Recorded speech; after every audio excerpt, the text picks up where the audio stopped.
Welcome back, everyone. Oz here, and today I've got some consequences for you all. As per usual, I'll be reading you the post, giving you my opinions, and I hope you do the same down in the comments below. And without further ado, let's jump right into it.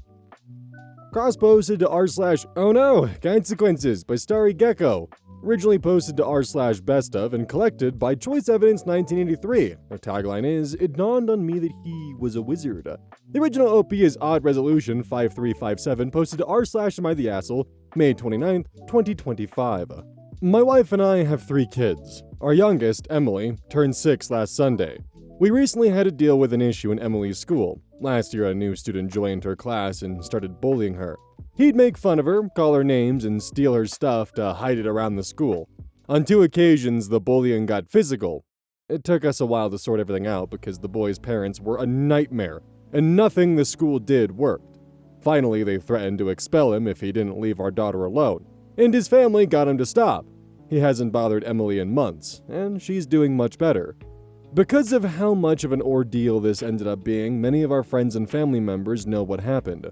Most were as frustrated as we were, but my wife's stepmother, Patty, thought the whole thing was cute.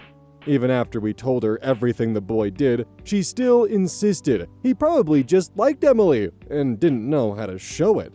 For whatever reason, she's fixated on this. Every time the subject comes up, Patty says she still thinks we're being dramatic and the boy deserves another chance. My father-in-law fluctuates between being angry at the school and agreeing the boy was probably harmless. They never spoke about this near the kids, and my wife and I don't give a shit what they think anyway, so we never worried much about this. We're throwing Emily a birthday party this Saturday. Because my father-in-law will be busy, we all had dinner together at a place Emily likes the day before her birthday. Near the end of the dinner, she started talking about her party, how excited she was, and which of her friends were coming. My father-in-law asked Emily if the bully was invited, and before anyone replied, he obviously isn't, Patty added that it would be mean if she didn't invite him, because he liked her and would be very sad. Emily looked at me and my wife. I told her, "Don't worry, honey, Grandpa and Patty are both very stupid. Don't listen to them." They looked shocked, but didn't try to argue. We had an awkward goodbye and went our separate ways. My father-in-law called us on Monday. He apologized for what he and Patty said, but told us he expected me to apologize as well. He said that I crossed a line by insulting him and his wife in front of his grandchildren. My wife and I have been on the same page throughout all this, but yesterday she told me she was starting to wonder whether it would have been better to deal with this privately, especially since we don't like insulting people in front of the kids. Am I the asshole? Edit, I brought this up in the comments, but I want to offer more context on what the bully did. It was mostly verbal. He created a few nicknames. That kind of, not really, sounded like Emily's real name and our last name. She once got brown paint on her clothes during our class and he started calling her Pig. He laughed whenever she spoke in class. The teacher would always shut him down, but Emily is already a shy kid and that didn't help. They have weekly toy days at school, and Emily stopped bringing her toys because the boy kept stealing them or threatening to break them. He'd also take her stuff, backpacks, school materials, and personal items, and hide them. We managed to get all those things back, and the closest he got to damaging something she owned was a small rip in one of her stuffed animals that my wife was able to fix. And, as I mentioned, the bullying got physical, twice. On the first occasion, he pushed her off a swing set. She scraped her knees, but she wasn't hurt otherwise. The school reprimanded him, but it didn't do much. A few weeks after that, he put gum in her hair during lunch. A teacher witnessed and said that he grabbed her head violently to do so. That got him suspended, and the school threatened to expel him not long after. I don't think there's much I can say about this boy, except that he has very obvious behavioral issues that his parents refused to manage properly. Am I the Asshole has no consensus, but OP was not the asshole, with a few You're the Assholes. Relevant comments. Commenter 1. Not the asshole. You have told Patty to knock it off, and then she went and tried to ruin your kid's birthday party by asking to invite that nightmare of a child to attend. She needs to get over her fixation before she pushes your family away from your dad and her. OP responds, I'm really glad we didn't do this dinner on her actual birthday. Emily was upset, but she was doing better the next day. Commenter 2. Not the asshole. I wouldn't apologize, they were out of line.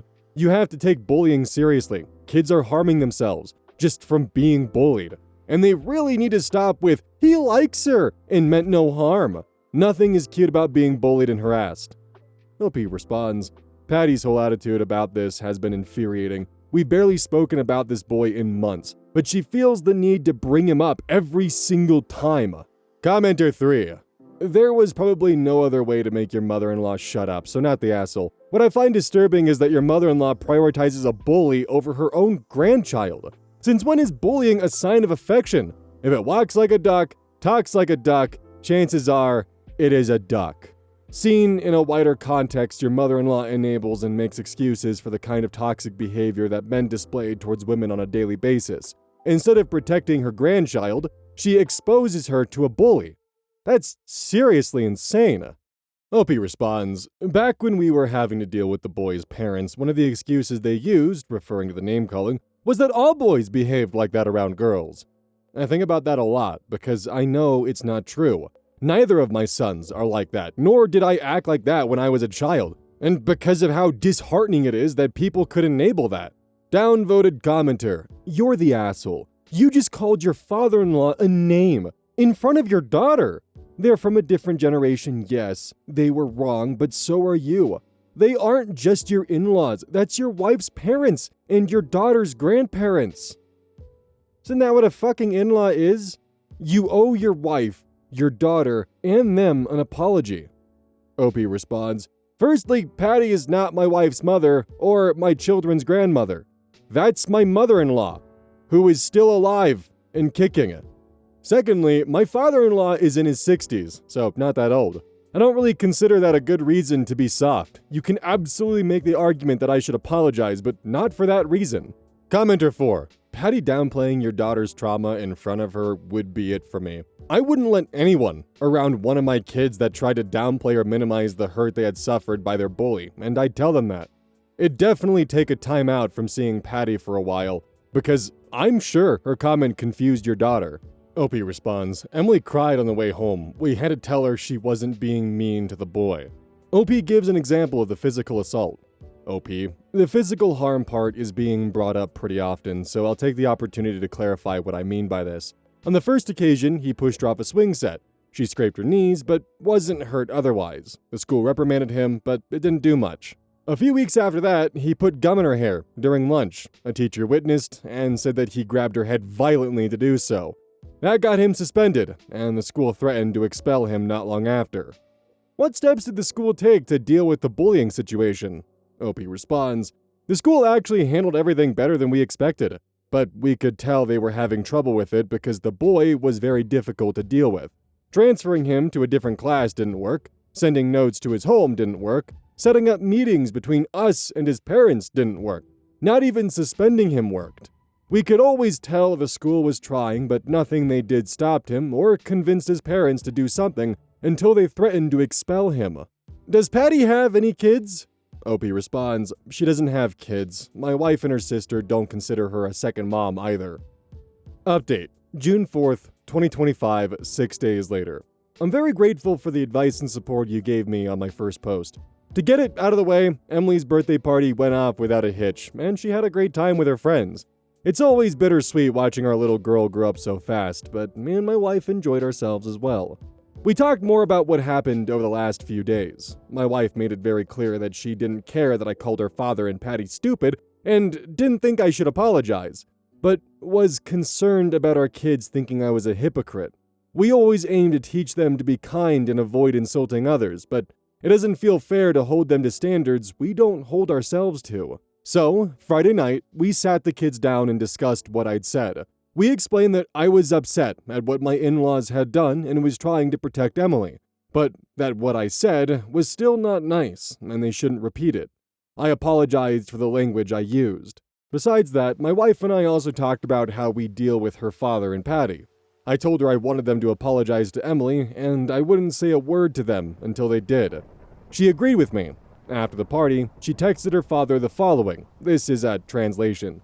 "The party went well. About what happened at Emily's birthday dinner. My name will not apologize. Patty has no right to tell our daughter how she should feel about the boy who made her life hell for months. And neither do you.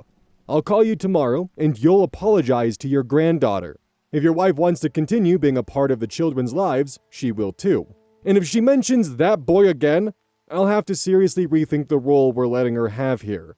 This isn't up for discussion." She showed me the text before sending it, but I agreed with pretty much everything. They had a short fight about it, but he agreed in the end. I offered to apologize to keep the peace, and my wife told me not to. Both my father-in-law and Patty finally apologized to Emily on Sunday. We're not confident about Patty, but my father-in-law seems sincere. Either way, we've decided to loosen our ties with my wife's stepmother for a while. We're still working everything out, but we'll see her less until at least my eldest son's birthday in October. I have no doubts my father-in-law loves my children, but he's a very strange guy. He was overprotective of his daughters their whole youths, but frequently tells us we're dramatic when it comes to our kids. And I never had any strong feelings about Patty, but her treatment of Emily's situation has soured my image of her. On a side note, the bully found out about the party. His mother found my wife on Instagram and messaged her to complain that he wasn't invited. My wife reminded her of the day the school threatened to kick her son out. No reply as of today. I don't know what to expect when I post here, but I was glad to see that even those who thought I was in the wrong agreed that Emily and her well-being came first. At the end of the day, that's all I really care about. This will be my only update. Thanks, everyone. Before we get to the comments, I just want to say, either we've covered this one before, which I don't remember the Instagram part and a few other aspects of it, and the post code doesn't show up in any of my archives, so that tells me that it must be common for people to for some reason name their stepmother-in-law Patty, because that's the only part that feels familiar here. I don't know, just a weird thought of mine. So either I did cover this one, and this is the first flaw I found in my archival system, which means I need to do some fixing, or it's just very common for Patty to be the name of a stepmother-in-law. Relevant comments. Commenter 1. Glad everything worked out. As for the bully not being invited to the party but finding out, fuck around and find out. Maybe if his parents didn't raise him to be mean to other kids, it wouldn't be an issue. OP responds. His parents enabled and found excuses for everything he did up until the consequences got too severe. The one time my daughter physically defended herself and the few times my sons yelled at him to defend her were upsetting to them.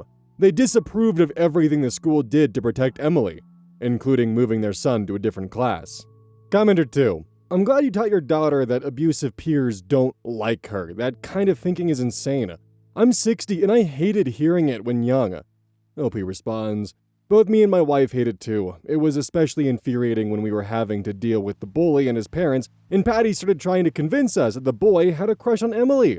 Hearing that the kid who was tormenting my daughter on an almost daily basis was just a cute little boy who didn't know how to deal with being in love was maddening.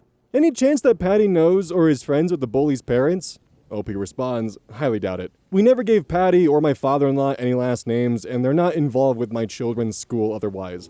Both of the boys' parents also have very common first names. Commenter 3.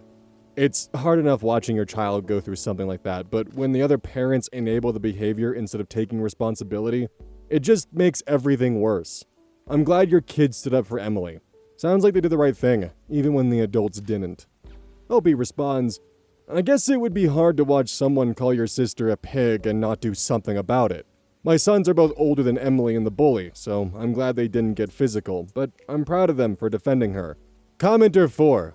Why the heck would that kid's parents care about your daughter having a birthday party? My god, they're deranged. Opie responds, they didn't actually parent their child until the school threatened to expel him. Their reaction does not surprise me.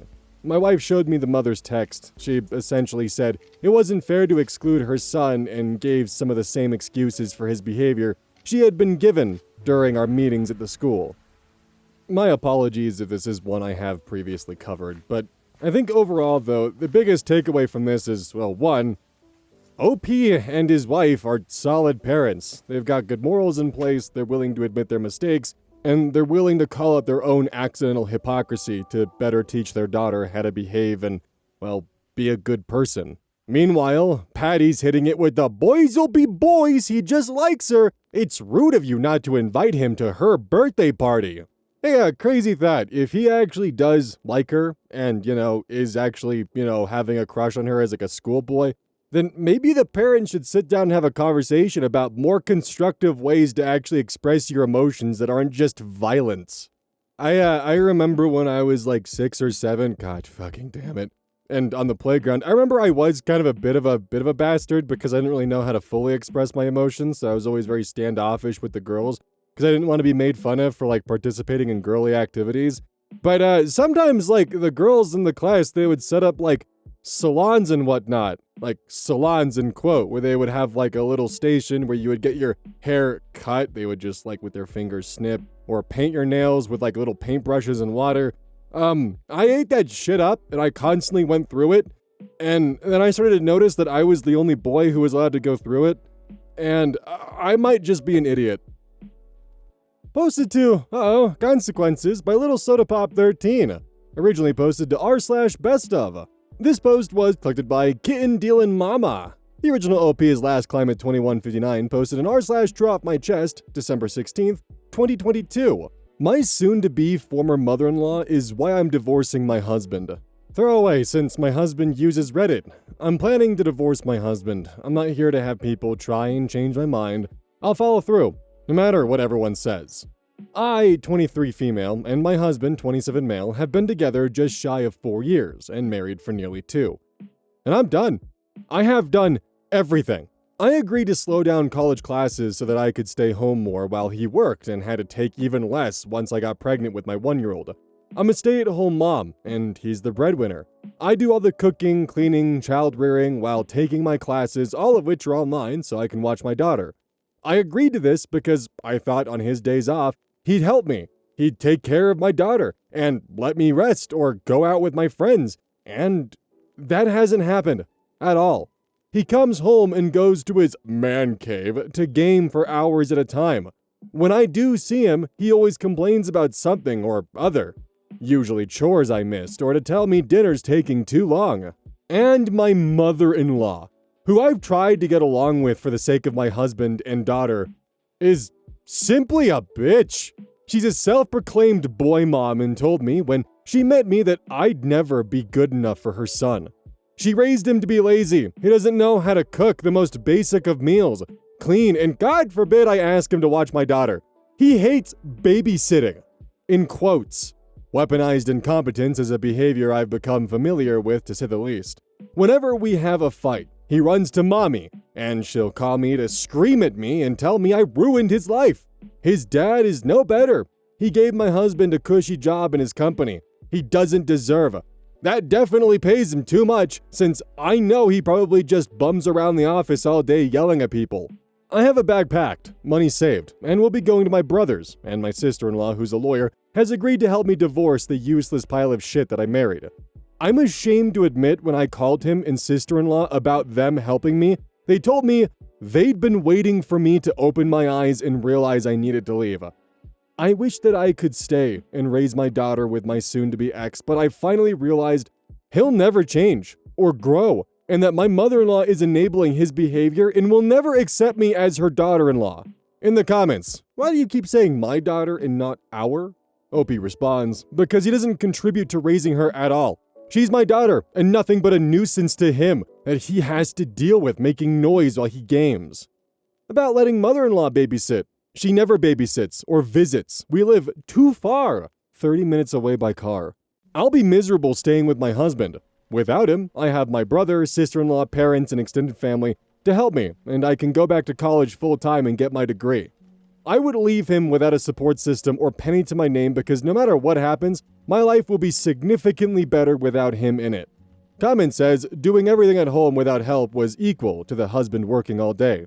Opie responds, I don't think they're that equal. Considering he can come home from his work, I can't stop being a parent or take a day off when he won't help me with anything around the house. He was so sweet at first, I ignored things like how rude my mother-in-law was the first time we met. He made excuses for her, saying she was always like that and not to take it to heart. She'd changed once she warmed up to me. He told me he wanted to start a family and that he couldn't see marrying anyone else. I feel so stupid I fell for all of that now. I know it was all lies. He lived with his parents still, and his mom did everything for him. I stupidly thought he'd change and become responsible after we got married and moved into our house. I figured I'd take time for him to learn how to cook and clean. He never tried, but I thought eventually he would if I was patient. It took 4 years to realize that wouldn't change, but better 4 than 40. Update. Hello everyone, I thought you all would appreciate an update. Since my post, I've realized that while my mother-in-law is a massive problem, she is far from the root cause. My husband himself being lazy and refusing to help me with anything is the issue. He has never supported me, and I should have realized far sooner I was being taken advantage of. I didn't, but at least I've only wasted 4 years of my life instead of 40 trying to make something work that never will. I hope my mother-in-law will like having her son all to herself again. She can do all his laundry and clean for him. As of Christmas, me and my daughter are staying with my brother and sister-in-law. On Christmas, my mother-in-law was supposed to come over so that we could spend time as a family. Since making my first post, I'd begun to take all my necessities, hide them away, and then have my brother take them in his truck to his house so that I could leave quickly and efficiently. I knew I couldn't take another Christmas with my husband and mother-in-law. All mother-in-law does is criticize my cooking and parenting while my soon-to-be ex-husband and my father-in-law do nothing. So I left to make a last-minute run to the grocery store with my daughter. Really, I'd gone to get our coats, left the divorce papers on his desk in his gaming room, and left in my brother's car, who'd come to pick me up.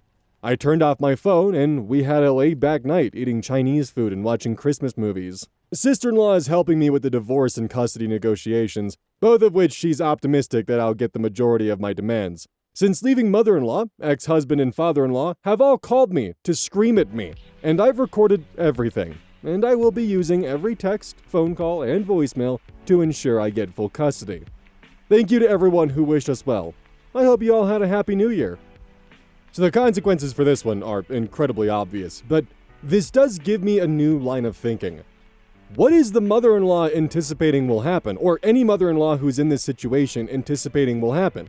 Because you can only baby and pamper your adult son so often until it becomes actually crippling to their life. I mean, hell, it's already crippling as is, but what happens if mother-in-law ends up in a retirement home? What happens if she's no longer able to do his laundry and cook for him and care for him? What the fuck is he gonna do? Are they just banking on the fact and hope that eventually they'll find a wife who's willing to put up with that? Because if that's the case, goddamn did she sabotage the shit out of it. Ooh, a notification. Oh, sick, my Legos are out for delivery.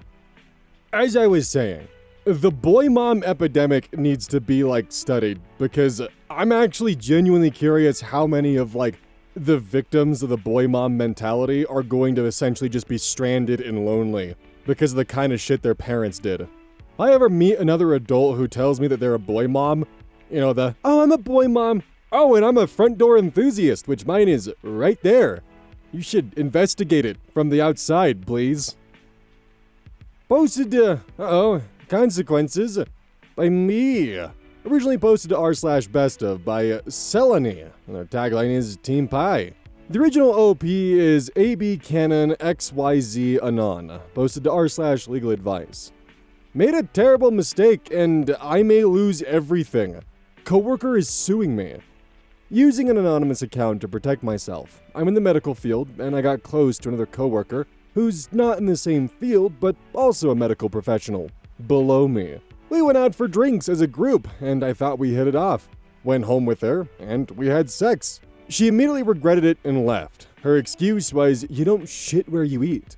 Saw her at work, we spoke a little bit, and she said that can never happen again and we should stop contacting each other. Later I found out she had a boyfriend. This made me very angry. Did something stupid and said along the lines, "If you don't sleep with me again or cut off contact, I'm telling your guy." It was a joke. I have to say I was texting her more than she was replying. I sent her photos of myself and she said I crossed a line, but read it a sort of joking way. Sent other pics and there was no reply for days. I went to her floor and she was not there, so I tried calling and texting multiple times with no answer. I finally get a message from her saying she's going to HR and will be speaking to a lawyer, accusing me of threats and harassment. Thought she was joking, but I got a call from someone saying they're her lawyer. I have worked so hard to get where I am. I'm an international employee on a working visa and have been to this country for a few years. I am scared and trying to figure out what to do. Please help me. How can I better approach this? Sorry, English is not my first language, and am nervously typing this. Update to my last post about hospital coworkers suing me for sexual harassment. I want to take this opportunity to apologize to anyone I may have offended by my post last week. I read every comment, was too shocked and embarrassed by my ignorance to reply. I get it. I was very wrong, although I don't think I deserved the death threats in my messages. When I got a letter from her attorney, I wrote back apologizing for the disrespect in my rude messages. What I thought was a joke was not funny. My friends, although supportive, called me out on my harassment. I am a medical professional and should have known better. I won't blame it on my culture. I'm from Indian/Pakistan. Oh, that wasn't even a topic of conversation until you brought it up, dude. I'm in a foreign country, and I know I have to abide by the rules. I was unfortunately suspended, will keep details private to protect myself, but not fired. Moving forward, I've spoken to the women in my family, and I'm considering therapy to help better myself.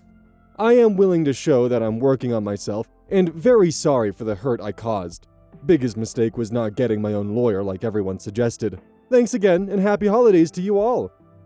So, by saying, I won't blame it on my culture, and then listing your culture, that comes across as though you're blaming your culture, and now you're actively, instead of taking responsibility for your actions, kind of just lumping in everyone who's in your culture with you. This is like if a white guy got called out for doing some racist shit, then follows up with, I won't blame it on my culture of being white. Like, you're kind of intrinsically applying that all white people are racist. Like, yeah, you definitely have your weird, areas in the US where you have some weird racist colonies of white people that are extremely racist, and that's part of their culture. Like that weird little pocket in Arkansas full of white separatist ghouls. My point being is, while there might be weird pockets in Indian and Pakistani culture that, has some of these tendencies, lumping in 2 billion people under this umbrella and trying to be like, I'm not saying it's my culture of being Indian and Pakistani. Sure as hell seems like that's what you're blaming. Because I had no idea what your culture was until you brought it up. I hope what I'm saying is making sense here, that I just find it really kind of gross that he brings that up as I'm not blaming my culture. And then, in the process of doing that, it really does seem like he is. There's actually a comment from a deleted user in the best of thread.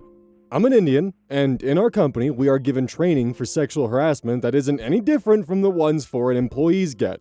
Sexual harassment is also taken seriously here, and there are laws against it.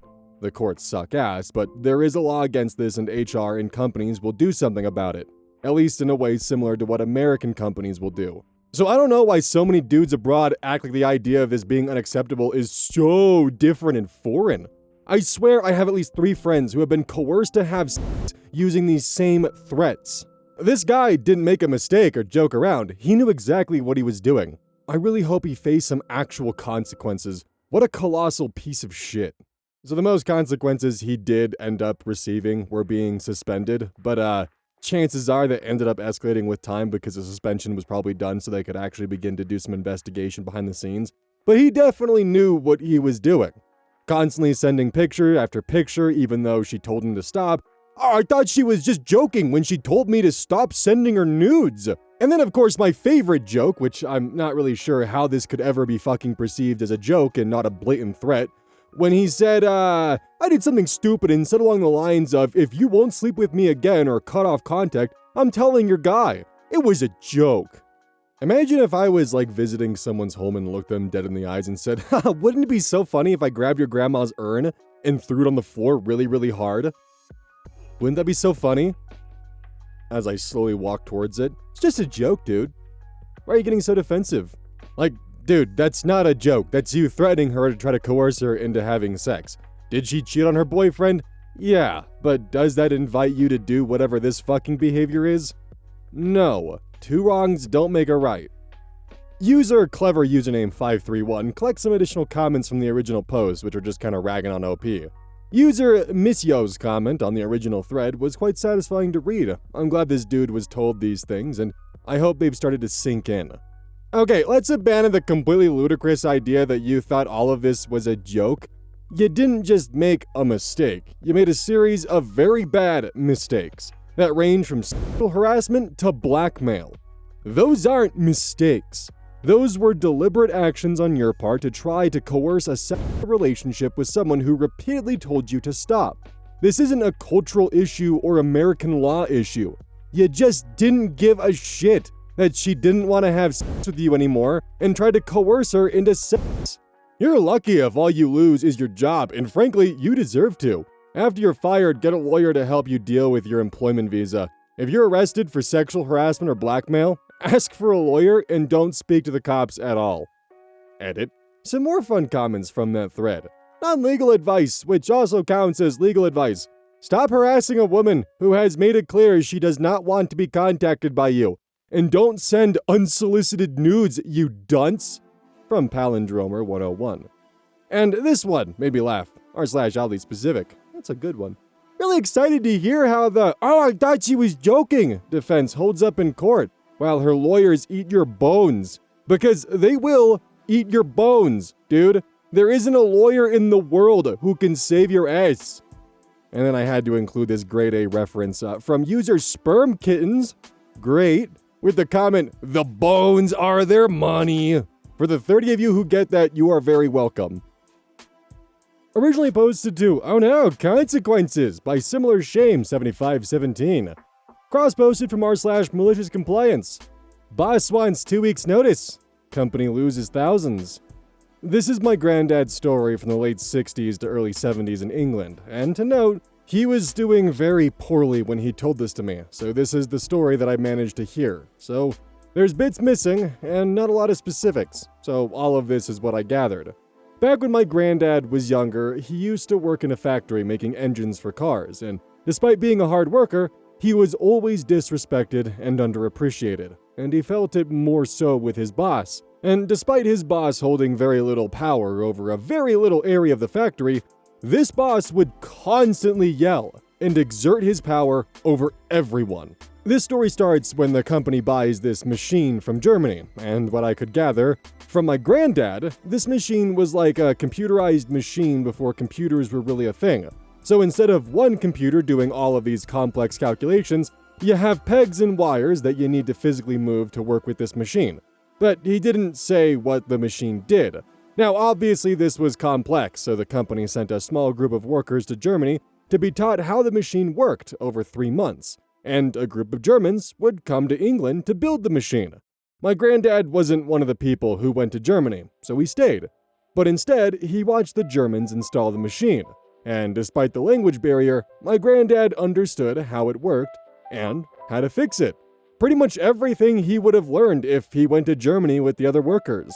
After some time, my granddad got married to my grandma, and realizing he needed a house, he went to the bank to talk about mortgages. But the only issue is that he gets £22 a week when he needs £44 a week to get a mortgage. So he asked his boss, who promptly said no. Later on in the week, my granddad spoke to a mate of his who's now living in France, and the friend said, "I recently lost my driver's license, so I can't work for my company anymore. But they need someone to do deliveries for £48 a week between England and France." The next day, my granddad went to his boss and asked, "Sir, who do I give this 2-week notice to?" And the boss, playing a power play, leans over my granddad, puffing smoke into his face from his pipe, and says in a low voice, "You hand that to me, you understand? I'm the boss here. I'm the most important." And my granddad handed it over to him. Over the course of the 2 weeks, it was normal, until the last day when the manager came over and said, "Mike, I heard you're leaving today. Is that true?" And my granddad said, "Yes, boss asked me to give him my 2 weeks notice." And the manager went white, asking my granddad if the boss told anyone, listing anyone who had the same or more power than the boss did, even asking if the owner knew. And my granddad said no each time, with a bigger smile each time. And after everyone else on the factory went up to him asking the exact same questions, he couldn't hide his excitement. You see, what everyone failed to notice is that while the workers who went to Germany, they were in a country known for big beers and pretty women. So they learned absolutely nothing in those 3 months. And anything they did learn was quickly forgotten when they learned my granddad knew how to work and fix the machine. So because of my granddad leaving, he effectively left with the knowledge, as he can't teach anyone else in his last 2 weeks. And that's if everyone else knew he was leaving in those 2 weeks. And the ending happened 2 months later, when my granddad got a call from someone back at the company, asked if he wanted his old job back. And my granddad calmly replied, "No, I do not want my old job back, as I'd effectively be going back in life, especially back to a job that doesn't pay me well or treat me well." And for anyone wondering what happened with the machine, it ran well in those 2 months, but someone swapped the wires for the motors, as there was 2 motors, they put the wires into the wrong ones, and that's why they called my granddad, as they effectively lost thousands for the machine. The installation of the machine and flying all the workers to Germany to basically just go on a bender. As for the boss and everyone involved, my granddad never bothered learning what happened to them, but I'd like to imagine there was a fallout and the fires of hell rained down, but this company was one of the more expensive car companies. So, in all honesty, it could have been a minor setback. I am very curious to know which German auto manufacturer it was, because this sounds like some Daimler shit, but I can't be 100% sure. Although calling it Daimler nowadays I don't think is actually accurate anymore, because I think it's split into the Mercedes-Benz company and the Daimler truck company. But in the 60s, it would have 100% been Daimler. I suppose it also probably could have been BMW, but it's funnier in my mind if I think it's Daimler/Mercedes. I feel like a feral dog right now, about to bark at the fact that I really want to go on a car rant right now, because I'm not going to. But anyways, what this pretty much boils down to is a manager/boss who thought he was hot shit, thought the floor couldn't function without him, and it turns out that he wasn't even paying attention to his employees' skills or what they were good at. And it turned out that it was really easy to poach the underpaid employees. Super easy, actually. And now he's got to explain why no one knew about the 2 weeks' notice, and why the one person who knew how to operate the old-fashioned analog computer isn't around anymore, and is now doing deliveries between Britain and France. Oops. Posted to UhOhConsequences by River Alicia. Originally posted to r/entitled parents. The original poster was Lillian Faye. Entitled Mother lost the job of a lifetime due to her bad behavior. This is a bit of a convoluted story, but I'll do my best to make sure y'all can follow along. Here's the cast of this story. Me, 21 female. Mom, 47 female, 9th grade English teacher. Dad, 57 male, deacon at Kyle and Kayla's church. Kayla, 41 female, another 9th grade teacher and the wife of Kyle. Shirley, 66 female, honors 9th grade English teacher. Kyle, 43 male, substitute teacher and pastor of Mom and I's church, husband of Kayla. Jesse, 54 male, head of English department. So, I and my mom have a strange relationship. I do not know how I feel about her. Some people say she's mentally sick, while others say she's just a bad person. I'm still trying to figure it out myself. She has had episodes where she goes from a good person to an utter nightmare. During these, she will act dangerously, speeding, moving out, shoplifting, drinking, trying to start new relationships, basically anything dumb you can think of. She'll try to get a new job on a whim. She once got a doctorate in the hopes of becoming a professor, and she had my sister and I write all of her assignments for her. We were 13 and 11 at the time. We did get Mom a doctorate, but she then decided she didn't want to be a professor any longer. There is, in fact, a valid explanation as to how a 13 and 11-year-old managed to get their mother a doctorate. She's unable to keep friends for longer than a year. This is important for later. She makes strange purchases, such as greenhouses, entire series of books she never finishes, and criticizes us for spending too much money. During these episodes, she can also be quite cruel, especially to me. She has hit me and told me she wishes I was dead. She's also made fun of my different aspirations, my friends, and my boyfriend. She believes the world revolves around her, and she can be quite cruel to those who don't treat her like a goddess. She's constantly emailing the admin at her high school to complain about teachers not being perfectly nice. I developed MDD as a result of her behavior, and I'm still trying to overcome it.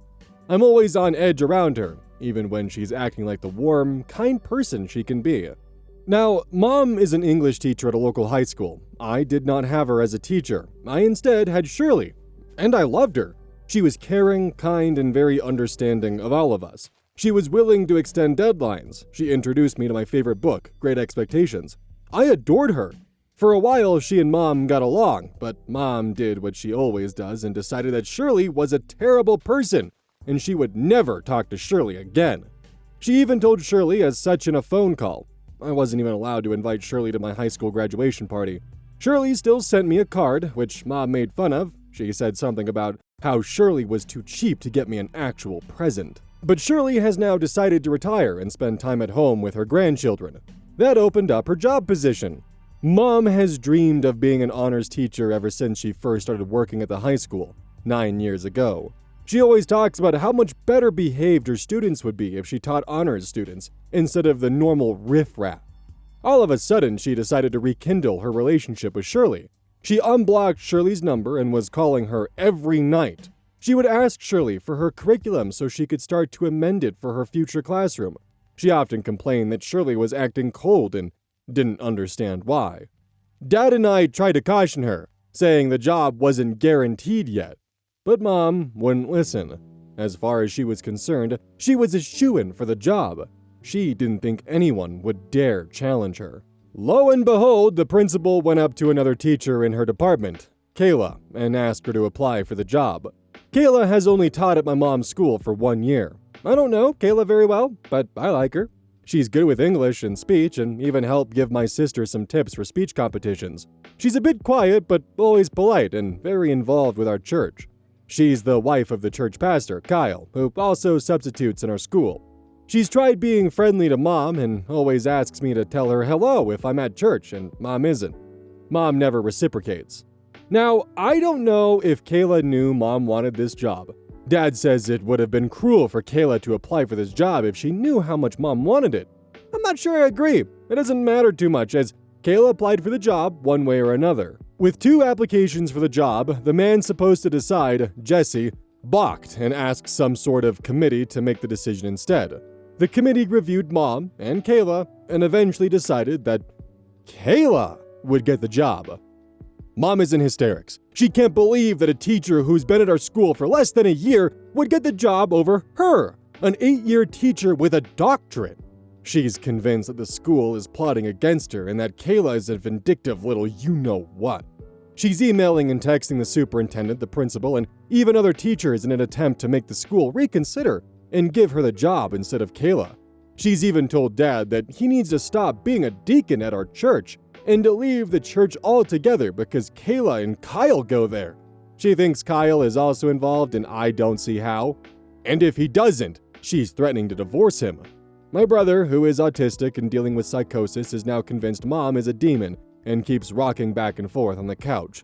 I'm staying out of the house as much as possible. I know I should feel bad for Mom, but I don't. In my humble opinion, Mom has been treating others like crap for years and never expected anything to happen to her. I'm sure this principal has dealt with Mom for 8 years and knows she isn't an ideal candidate for the position. I'm also wondering if this committee knows what kind of person Mom can be and decided that she wouldn't be a good fit for the job. In that case, well, this is just the consequence of Mom's actions catching up with her. Maybe that makes me a jerk. I'm honestly past caring. So, how were 2 11 and 13-year-olds able to get their mother a doctorate? I hear yourself and myself additionally asking. Well, commenter from Obo's Rule. Oh, it's Obo's Rule. God damn. I'm more interested in 11 and 13-year-olds writing doctoral papers and Mom actually graduating. OP responds, it was just for an EDD, and it honestly wasn't too hard, just a lot of paper writing about different theories of education. It was also through Liberty, so the last 2 paragraphs of each essay had to be about a Bible verse and how the topic connected to Christianity in some way. I was always good at those sections. User Wistastic responds, oh, that Liberty bit should definitely be included. That explains so much.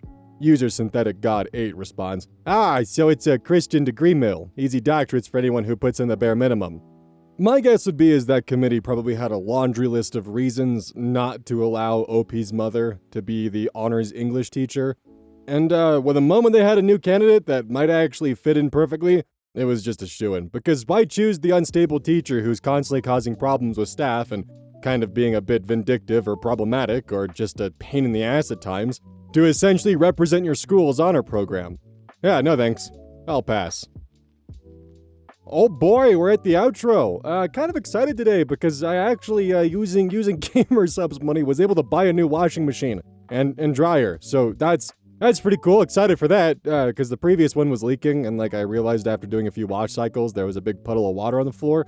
Still wash the clothes, but like, you know, that's not a good sign.